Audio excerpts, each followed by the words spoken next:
नमस्कार साथियों, आपके अपने YouTube परिवार पर एक बार अपने स्वागत है। स्टेट ओपन की तैयारी करने वाले समस्त साथियों के लिए मैं रेगुलर आपको ऑफलाइन और ऑनलाइन क्लासें उपलब्ध करा रहा हूं।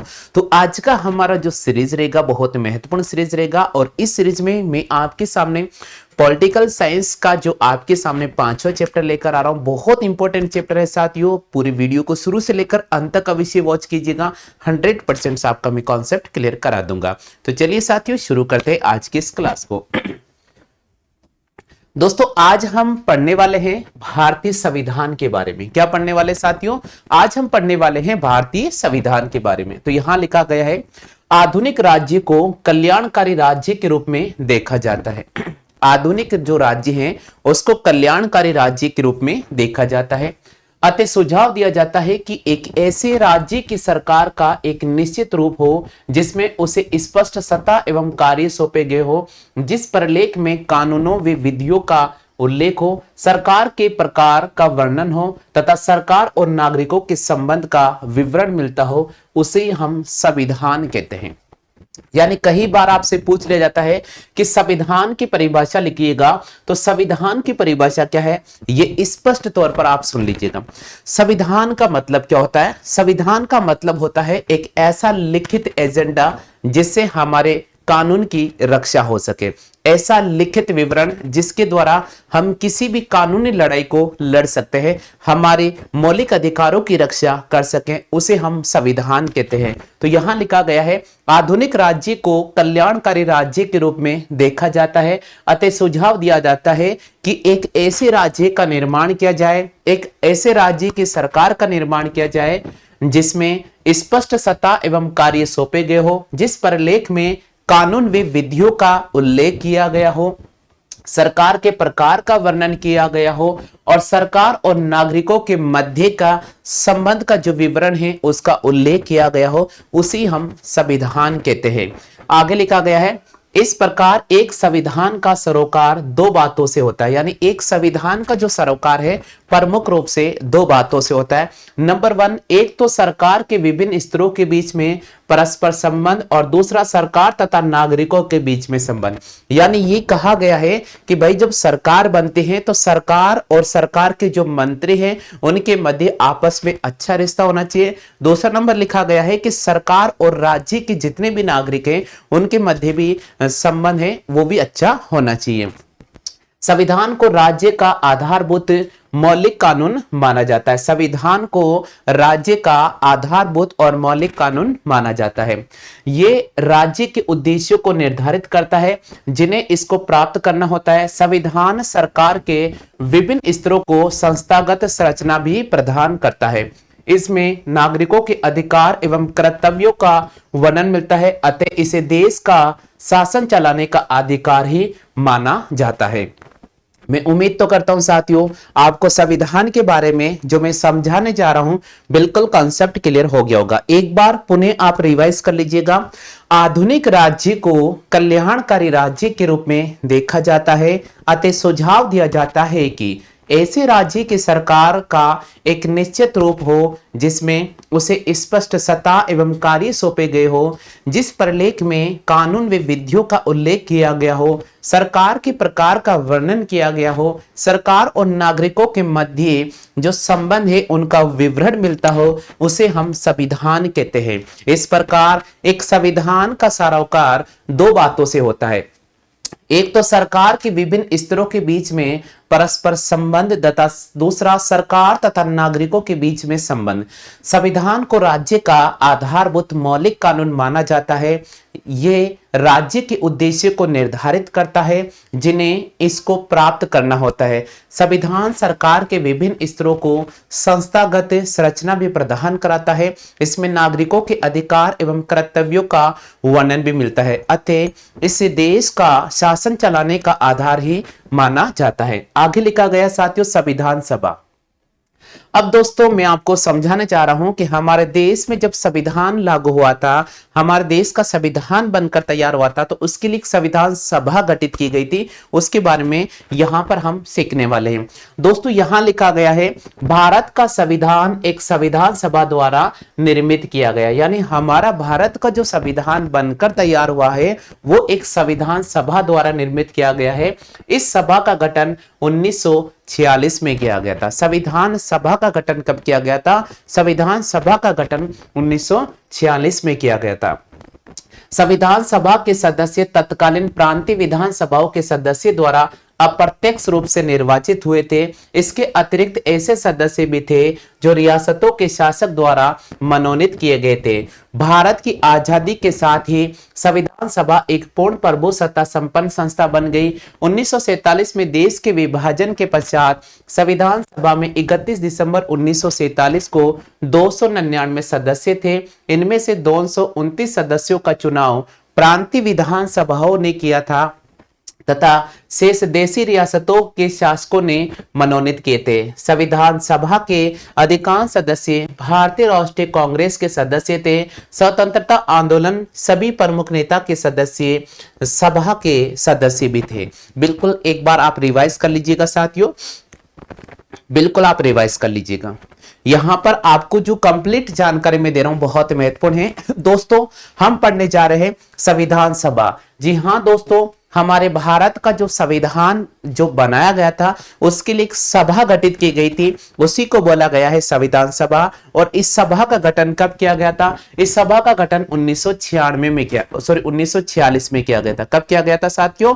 1946 में किया गया था। संविधान सभा के सदस्य तत्कालीन प्रांतीय विधानसभाओं के सदस्य द्वारा अप्रत्यक्ष रूप से निर्वाचित हुए थे।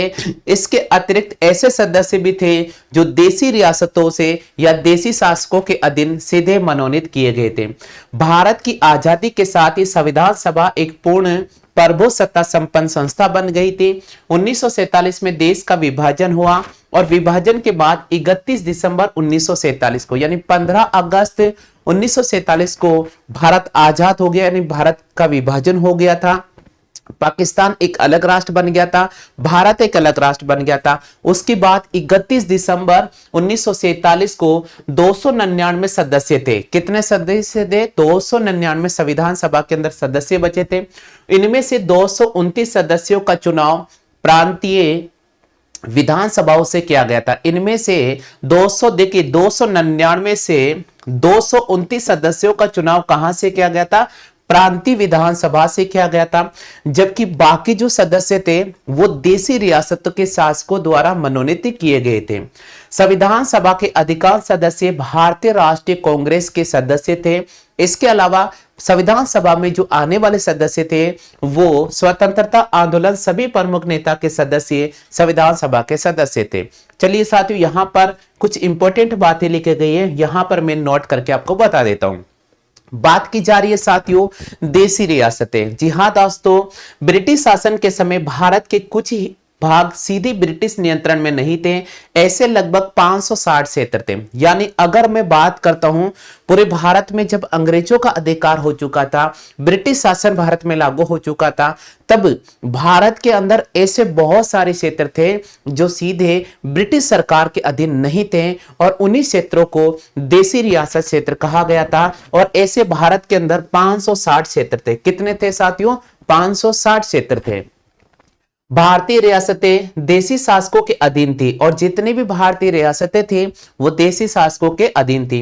कश्मीर, हैदराबाद, पटियाला, ट्रावनकोर, मैसूर, बड़ौदा आदि बड़ी बड़ी देशी रियासतें थी। चलते साथियों संविधान सभा की कार्य प्रणाली। तो चलिए साथियों, अब मैं आपको बता रहा हूं संविधान सभा की कार्य प्रणाली के बारे में। दोस्तों संविधान सभा की अध्यक्षता सभा के अध्यक्ष द्वारा की जाती है। बहुत इंपॉर्टेंट चीज है, संविधान सभा की जो अध्यक्षता की जाती है वो संविधान सभा के अध्यक्ष द्वारा की जाती है। पहला पॉइंट आपको याद रखना है। दूसरा पॉइंट, डॉक्टर राजेंद्र प्रसाद इस संविधान सभा के अध्यक्ष के रूप में निर्वाचित हुए थे। यानी प्रश्न आता है कि संविधान सभा का जब गठन हो गया था उसके बाद संविधान सभा के प्रथम अध्यक्ष के रूप में किन्हें निर्वाचित किया गया था? तो संविधान सभा के प्रथम अध्यक्ष के रूप में डॉक्टर राजेंद्र प्रसाद को निर्वाचित किया था। सभा अनेक समितियों तथा उप समितियों की मदद से कार्य करती थी। ये समितियां दो प्रकार के थे, एक कार्यविधि संबंधी और दूसरी होती है महत्वपूर्ण मुद्दों संबंधी।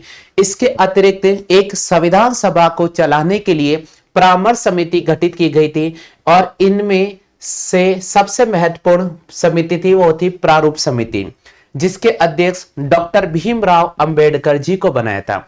दोस्तों देखिए का संविधान सभा को चलाने के लिए प्रमुख रूप से दो संस्थाएं गठित की गई थी। प्रमुख रूप से दो छोटे छोटे इसके खंड बनाए गए थे। उसमें से एक था कार्यविधि संबंधी और दूसरा था महत्वपूर्ण मुद्दों संबंधित। इसके अलावा भी संविधान सभा को अच्छा बनाने के लिए एक परामर्श समिति गठित की गई थी और इसके अलावा भी एक प्रारूप समिति गठित की गई थी। परामर्श समिति और प्रारूप समिति में दोनों में अंतर है। एक परामर्श समिति गठित की गई थी और एक प्रारूप समिति गठित की गई थी। जो प्रारूप समिति गठित की गई थी उसका अध्यक्ष किसको बनाया गया था? डॉक्टर भीमराव अंबेडकर जी को बनाया गया था। इस समिति का कार्य संविधान को लेखबद्ध करना था। संविधान सभा की बैठक 2 वर्ष 11 महीने तथा 18 दिन के अंतराल में कुल 166 बार हुई थी। यानी हमारा भारत का जो संविधान बनकर तैयार हुआ था, ऐसी बात नहीं है दोस्तों कि हमारे भारत का संविधान विश्व का सबसे बड़ा संविधान माना जाता है, विश्व का सबसे बड़ा लिखित संविधान माना जाता है। और दोस्तों हमारे भारत के संविधान को बनाने में 2 साल 11 महीने और 18 दिन का समय लगा। जब 2 साल 11 महीने और 18 दिन का समय लगा था तो इसमें कुल कितनी बैठक हुई थी? इसमें 166 बैठक का आयोजन किया गया था। कितनी बैठक का आयोजन किया गया था? 166 बैठक का आयोजन किया गया था। हाँ भैया एक बार आप रिवाइज कर लीजिएगा। संविधान सभा की अध्यक्ष सभा के अध्यक्ष द्वारा की जाती है। डॉक्टर राजेंद्र प्रसाद इस संविधान सभा के अध्यक्ष के रूप में निर्वाचित हुए। सभा अनेक समितियों तथा उप समितियों की मदद से कार्य करती थी। ये समितियां प्रमुख रूप से 2 प्रकार की थी। एक थी कार्यविधि संबंधित और दूसरी थी महत्वपूर्ण मुद्दों से संबंधित। इसके अलावा एक परामर्श समिति गठित की गई थी और एक प्रारूप समिति गठित की गई थी। जो प्रारूप समिति गठित की गई थी जिसके अध्यक्ष डॉक्टर भीमराव अंबेडकर जी को बनाया था, इस समिति का कार्य संविधान को लेखबद्ध करना था। इस प्रकार भारत का संविधान जब बनकर तैयार हुआ था इस दौरान 2 साल 11 महीने और 18 दिन का समय लगा और इस दौरान लगभग 166 बैठक का आयोजन किया गया था। हाँ भैया आगे चलते हैं। बिल्कुल आगे लिखा गया साथियों,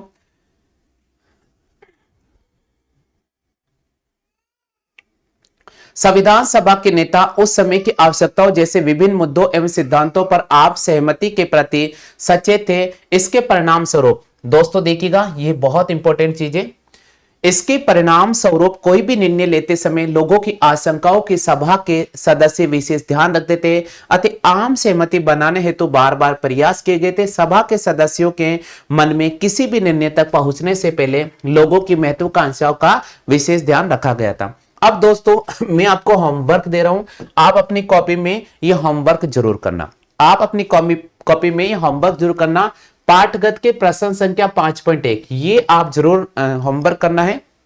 हालांकि इन सभी प्रश्नों के आंसर आपको पाठ्य पुस्तक के जस्ट पीछे मिल जाएंगे और कल जब हम पढ़ेंगे संविधान के उद्देश्य पढ़ेंगे। उम्मीद तो करता हूं आज का सेशन आपको बहुत अच्छा लगा होगा। मैं उम्मीद तो करता हूं साथियों क्वेश्चन आएगा संविधान किसे कहते हैं, संविधान सभा का गठन कब हुआ था, बिल्कुल आप अच्छी तरह से लिख पाएंगे। इस वीडियो को कम से कम 1 या 2 बार वॉच करना, 100% आपका कॉन्सेप्ट क्लियर हो जाएगा। फिलहाल आज की क्लास में इतना ही साथियों। जय हिंद, वंदे मातरम।